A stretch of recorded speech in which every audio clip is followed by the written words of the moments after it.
I just always felt like I was missing out on something. So I saw this in the shop, Honda XL750 Transalp, and I went, you know what, that's a nice bike. I needed a bike for touring, but I also needed a bike for, I suppose, the more serious off-road stuff, the sort of semi-enduro sort of riding. I bought a Suzuki DRZ 400, which once again I'm very happy with that. So I tried to tick the box of both worlds of the style of riding that I like to do, you know, the hard surfaces, the gravel like this, bit of sand and the like, cross the deserts, do the mountains, all that sort of stuff. You know, I wasn't sort of, I suppose, taken in by the whole thing of watching people like Paul Therese on a Tenere, you know, going up the side of rock faces and over pipes and all that sort of stuff. You know, that just wasn't me, and that was never going to happen. Let's face it, that Tenere he rides is heavily, I suppose, altered from the original condition, and he's a world champion rider, so I'm not going to discredit his riding. He's bloody awesome, and the bike is awesome, and I'm never going to do that. I wanted something that I could go out and do the long miles on. Could I do it on the Tenere? Absolutely, but it just wasn't ticking the boxes for me in a few respects. I never really felt 100% comfortable on it. I always felt like it was going to fall over on me, the front was going to slip out, and yeah, so here I am on the Honda Transalp XL750, and I'm loving it. You know, I've done a couple of big trips on it now. I've done the Victorian High Country, nothing too extreme over there, just the normal sort of tracks and roads, a bit like this sort of stuff here. I've also done a lap of Tasmania with some mates. It performed really well. I think the yelling area, it didn't really perform well, and this is probably not really fair on the bike. It's probably a selection of tyres. I've got Motor's traction-aided GPSs on this bike at the moment, so it's probably a selection of tyres more than anything. But anyway, it was raining and it was a very muddy road, and the bike just seemed to be skating all over the place. You know, I tried all the different modes and I just couldn't find anything that worked, so I just put it back to standard and just rode the bloody thing, you know, and I got through, no worries. But there was a few sketchy moments there. So if there was anything I'd do to the bike to upgrade it, I'd probably put a mud mode on this, or even a sand mode. But for me, I generally ride this bike in sports mode. I find that all right. It's got plenty of power, plenty of traction and the like. It's as close as I can get to old school riding that I can, you know, a bit like my older sort of bikes, like the XR400, the DRZ, all that sort of stuff. It's still got, you know, I've still got that bit of go if I want to go. Still got the traction. The traction control doesn't kick in too bad. So what would I do to improve it? Well, okay, simple things, I suppose. Cruise control, yep, that needs to be done. Honda, you can drop that on there quite cheap. I've got this thing here. It's a knockoff of the standard sort of throttle lock you see out there. I think the Atlas throttle lock, I think that's what they call it. It works. It was cheap. It came off AliExpress for about $24 delivered. You know, it's okay, but it doesn't have that sort of I suppose, adjustment to riding. When you come to a hill, you need a bit more acceleration. It won't change your acceleration or your RPM to suit that. It won't decelerate. It won't do all that sort of stuff. And to turn it off, you got to press a button there. Where with the standard ABS, oh sorry, not ABS. Whoa, we've got some cars coming through here. Standard sort of cruise control, which I know you can get. I think there's a product called Viridian at the moment. It looks pretty good. It will adjust your riding. You hit the brakes, it'll turn off. It'll just going up and down the hills. It'll hold that constant speed that you set it to, where this sort of thing won't. What are my final thoughts on that? Yeah, it's going in the bin. On a long distance ride, it is relatively comfortable. The ergonomics are quite good. The seat is okay. I'm not going to give the big tick of approval. The seat itself could use some improvement.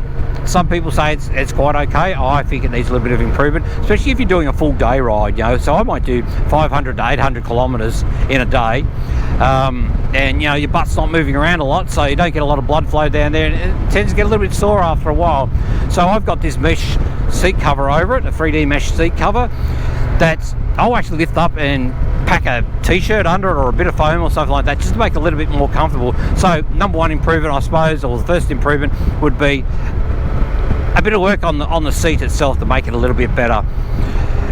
I suppose that's really number two, because I mentioned the cruise control. Cruise control is number one. Number two, the seat. Number three improvement would have to be tubeless tyres. It really gets me, you know, that I see some of the Chinese brands like, I suppose, CF Moto, they can produce a bike at a fairly cheap price with some bloody good components on it, and they can put tubeless tyres on. Come on, Honda, you can do that. It's not going to cost you a lot. Next model, put on cruise control, put tubeless tyres on it, and you know what? You're nearly all the way there. You got a great bike. A crossbar up here. Very simple. Once again, the cheaper bikes like CF Moto and the like, they come with it standard. Simple upgrade.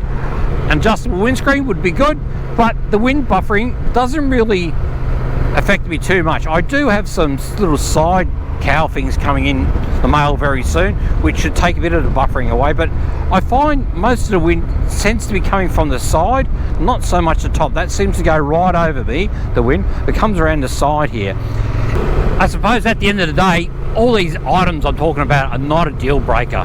This bike, when I purchased it, was I think just short of 16,000 Australian dollars. So let's be real about it, guys. You know, it's $16,000. It's not 35,000 Australian dollars. I don't know what that is in US dollars or anything else, but you know, it's not a big budget bike. It's what you're paying for is what you're getting. I would pay $1,000 for cruise control, adjustable screen, a GPS mount. Other than that, I can't really think of a lot that you do to the bike to improve it, because yeah, reality bites. What are you buying? What do you want it for? You know, what did I want this bike for? Adventure touring, riding on the sealed roads, see a road like this and decide to go down it and not have any real concerns. Would I cross the Simpson Desert on it? You know what, I would give it a go. I would give it a go. Yep, no worries with that. We've just done it on DRZ, and yeah, I found it relatively easy. I'd probably give it a go on this. I don't know how it would go up Big Red. I have seen a Honda Transalp doing the Simpson Desert, but it was fairly well modified, and you pretty much can say it was a couple of professional riders riding it. But yeah, no, let's just put that aside. You can do it for sure. So yeah, this is what it's about, I suppose. This is what it's about.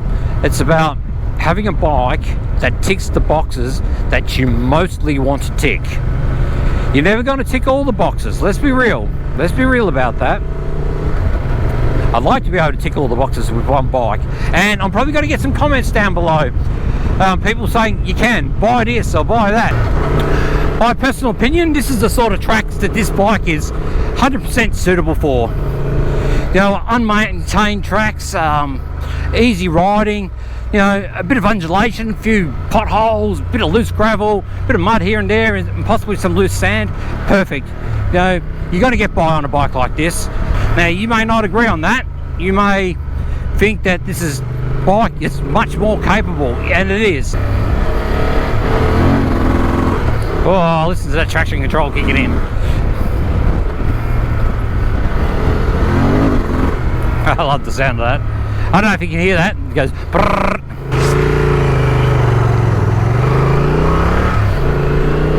Fuel range is quite adequate, 400 to 450 kilometers. I've done a video on that. Check it out. I'll put a link to that down below. Yeah, what is it? A 16.8 litre tank, I think it is. So you'll get about 400 to 450 kilometers.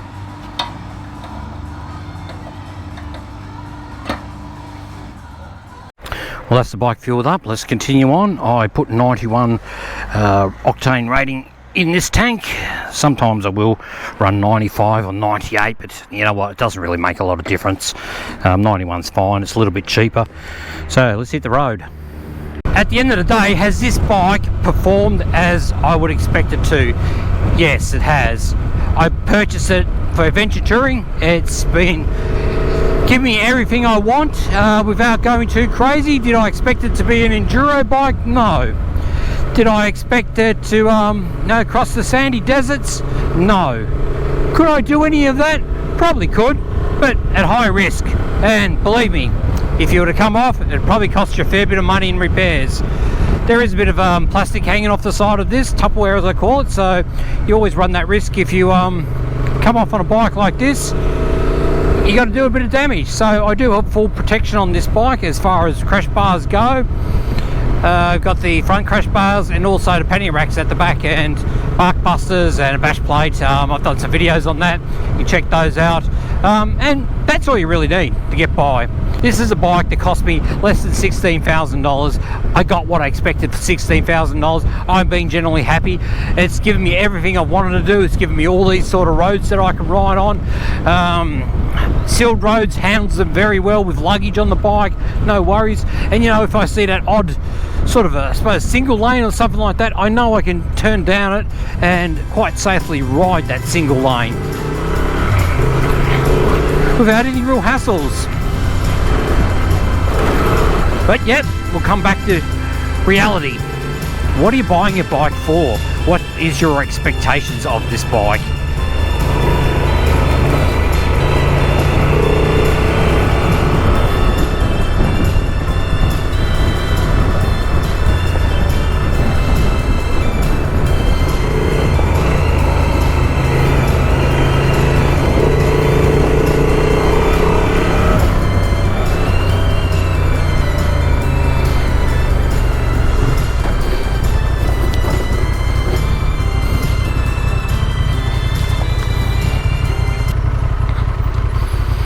Interesting.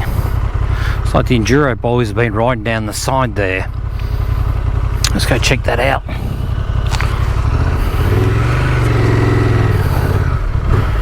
Hopefully it's not muddy down here, because that's the last thing I want to do, is ride in the mud.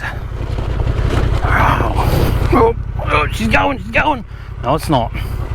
And that's the thing about a bike like this, it is quite heavy, top heavy as they say, and it's quite easy to drop. I'm just going to change my settings here. I've got my own little user setting that I've got set up. There we are.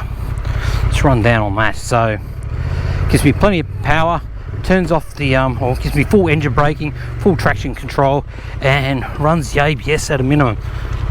Let's go and have a look at this track. I've never been down here, so I don't know where we're going to end up. Hopefully it won't get muddy. The last thing I want to do is ride in the mud today. Not sure if this was such a great idea. I've decided not to ride on the gravel down there. Not that the bike won't, I just don't want to risk any falls at the moment. I've got a big week coming up next week where I'm going up into the Flinders Ranges, leading some rides up there for the Flinders Classic. So the last thing I want to do is twist an ankle or a knee or something like that.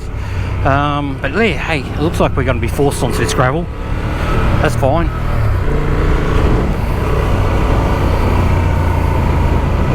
So yeah guys, you know, horses for courses. What are you buying the bike for? What's your expectations? You know, expecting to do this sort of stuff? Yeah, easy peasy. Do it. Whenever a new adventure bike is released, there's several things I look at to make my judgment as to what I think the designers were considering when they were putting this package together. Well, one is what tyres was it released with. Two, the placement of the front fender. Three, the suspension. Is it adjustable? What style of suspension is it? What can you do with it?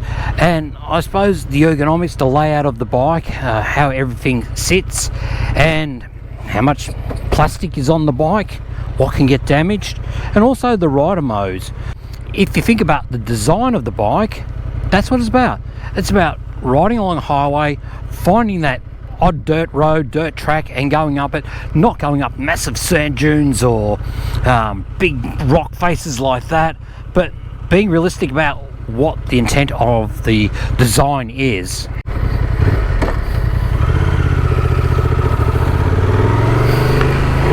I'm hoping this track does not get any rougher. Low trees. Oh. So, Transalp's good for this sort of stuff. I know this track will turn into deep sand soon, so I don't particularly want to go too far.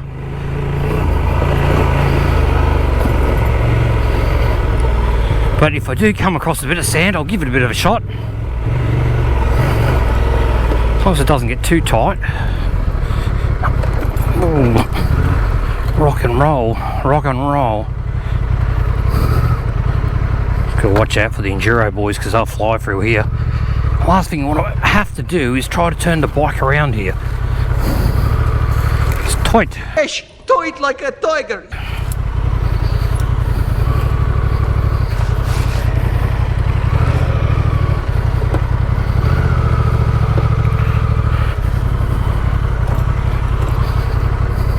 Awesome. Scrape the pedal there on the rock. Oh. Don't want to lose the mirror. Ooh, bash plate just hit that rock. But that's why I've got a bit of sand. Very light sand. We can do this. Yeah.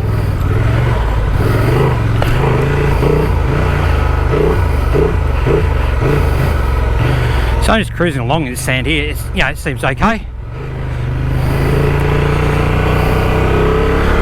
Wasn't overly deep.